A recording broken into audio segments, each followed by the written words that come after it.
আপনি কৃষক, শ্রমিক, মজদুর, কোনো আপত্তি নাই। হন আপনি চাকরিজীবী, সরকারি অথবা বেসরকারি, হন আপনি প্রশাসনের লোক, যে যেখানেই থাকেন, আপনাদের কাছে আল্লাহর নবীর একজন ওয়ারিস হিসেবে এই কথা আমানত হিসেবে পৌঁছে দিয়ে গেলাম।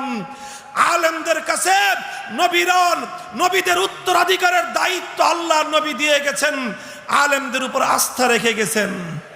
কাজেই নবীর সেই আস্থার মর্যাদা যে কোনো মূল্যে আমরা রক্ষা করব। আমরাও কিন্তু আছি ইনশাআল্লাহ, সোচ্চার আছি। স্পষ্ট পয়গাম শুনিয়ে যায়, কোরআনের বিরুদ্ধাচরণ হবে, ইসলামের বিরুদ্ধাচরণ হবে। যদি ফাঁসির হুমকি থাকে, জীবন হুমকির মুখে পড়লেও ইসলামের বিরুদ্ধাচরণ নীরবে বরদাস্ত করতে পারবো না। পণ করেছি, শপথ করেছি, যতদিন দেখে